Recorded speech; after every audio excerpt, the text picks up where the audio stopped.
Welcome everyone to day 8 of the Brew Crew podcast Chuggalo Advent Calendar Spectacular. Wow, it's been fantastic. Got a lot to get to today. Going to try to keep it concise, but if anyone knows me, I'm very long-winded. I'm going to be your host for this episode. Matt, I have to get on this one earlier than I expected because we had a participant already have his beer earlier than I did, and I thought I was going to be the earliest one on all 24 of these beers, and that wasn't the case.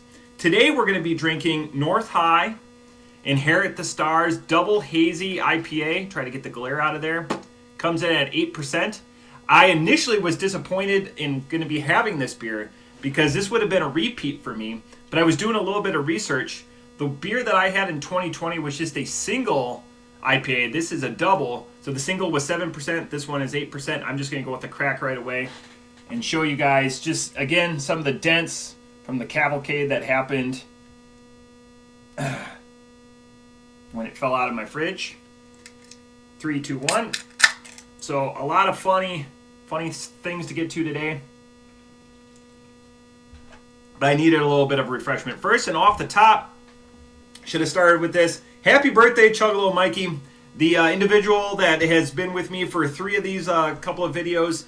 Fortunately, as we explained before a couple episodes ago, again, he's on a business trip, so he's just drinking random beers whenever he can. The funny thing is, I'm just going to update the story. Maybe he'll come through on a later episode.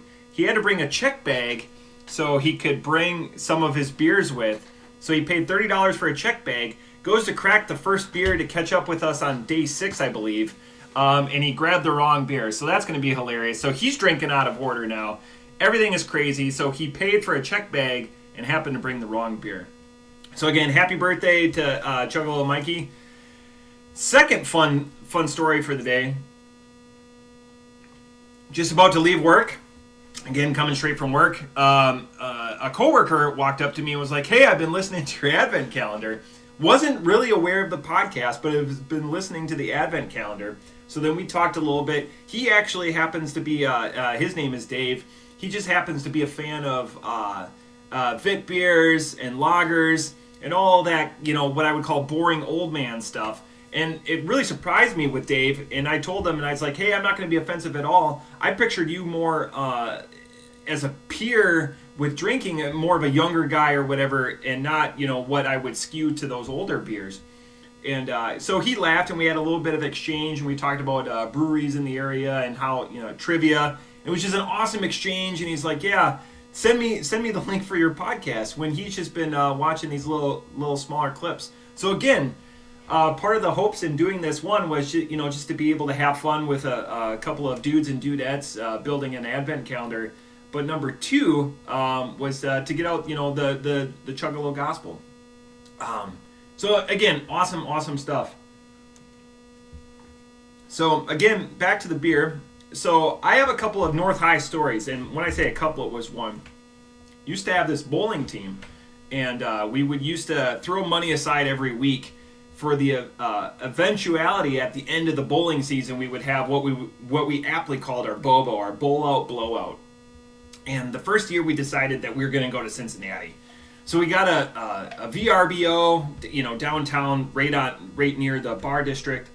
And one of the bars we went to was North High, to their first location. They're out of Columbus, Ohio. And we had the first edition of what we called our Wrestler's Court, where we just brought ridiculous beefs to the table. And I remembered that they had this absolute fire pickle beer. And so we settled our hash, nothing egregious or whatever. It was just an argument. And the rules to Wrestler's Court are two individuals come in, and your peers decide who's right or wrong. And again, nothing legal or anything, just like social etiquette type stuff.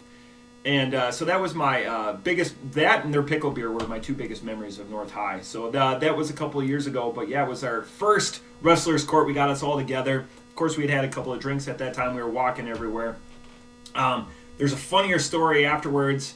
We did an escape room. We went and had some amazing fries, and then we're walking back, and we went to like a little bodega type store.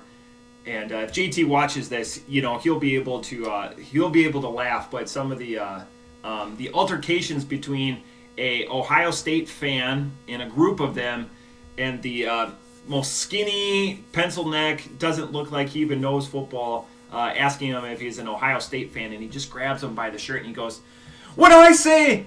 "OH, you say." And it's just this skinny, like dripping wet, maybe 125-pound guy go, "Ayo, ayo," just right outside his bodega. Just, oodles of people walking by. It's not like in a dark corner or anything like that. He's just shaking the guy and didn't know what happened before, didn't know what happened after. We got the heck out of there and went back to the rental property that we were renting for the night. But so anyways, just a bunch of pleasant memories surrounding North High.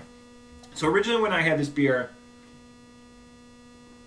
a year and a half ago, I wasn't a big fan of it. I was in the mid-range of 3s. So looking at the beer, again, when I pulled it out of the fridge, I was like, oh, this one's a double. This one's completely different. Even though it's still a hazy, that sides more to JT's style. Definitely not mine. I'm, again, more of a whippa drinker. I like that it's a double. And what I said with the first Inherent the Stars was the drinkability with it. And this is very much on par with that. There's just a lot going on, a lot of busyness, and it doesn't have that like forward alpha acids that I like in my IPAs. Much more of a whippa.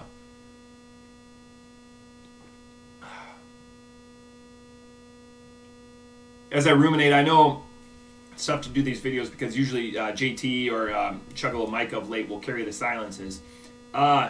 This beer is better than what I remember from the North High Inherit the Stars from 2020. This is the 2021 version. I'm going to go a little higher on this one. I'm going to give this, I'm teetering between a 4 and a 3.75. I'm going to go with a 4. It doesn't hide the booze very well. You're, again, but it's busy. It's just busy on the palate. I can't place everything, but it looks like, sorry, Stacy, it's just an amped up version of what they were doing in the 2020 version. So again, I'm glad it was different because had I saw this beer, I definitely would have punted it out of the calendar. But it was different, and our friends down at the Barrel House, I'm glad that they saw, hey, this is probably something that they didn't have. This is the 2021 version.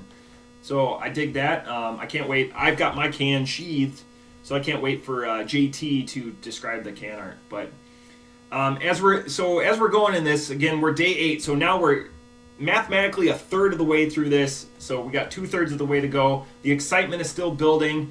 As we talked about in yesterday's full podcast, episode 165, we're going to be changing up locations for the 14th, so it'll be my submission, but we're having an AleSmith Decadence 2011. It's a barley wine, so I'm super excited for that. We're going to have multiple guests with us. We're going to have Chuggalos Phil. We're going to have Chuggalos Stev. It's like you got to have a 4-letter nickname or whatever, Chuggalo Matt, JT, we'll work on, we could add like, a Q and a Y. Well, JTQY, we'll work on that nickname as I kind of rambling a little bit. But as Chuggalo Stev pointed out, and hopefully I'm not stealing any thunder from next week's full podcast episode, is his uncle wants to also be. So people are already clamoring and wanting to be a part of the 2020 version of this. And as, just to give you a quick version of what we talked about yesterday on the podcast, on the full episode, we're talking about how we can expand it, how we can adjust it. People talking about they can't get beers in a certain place. How do we go about building this? Do we build, a double calendar where, we try to represent each state? I'm just glad, and I know that's coming out because I'm talking really fast, but it's just fun and intoxicating, pun intended, on how much fun people are having with these and like the feedback we're getting from people that I didn't even know listened. So I just excited. I probably didn't hit everything I want to talk about, but again, off the top rope, again for a double. And again, where I crushed it last year in my score or in my commentary was the drinkability of it. That's still there. It just offers. It's just very busy on the palate. It's a very good dippa. It's a very good hazy dippa. It's just not my bag. Again, that can art looks so rich just from what I'm talking about. But yeah, that's it for day 8. I'm gonna get this posted. Thank you for listening. And someone else didn't know that we had a podcast. Check our full channel out on YouTube. Otherwise, the Brew Crew podcast. Check it at wherever you get your podcast or your audio pleasures. Cheers.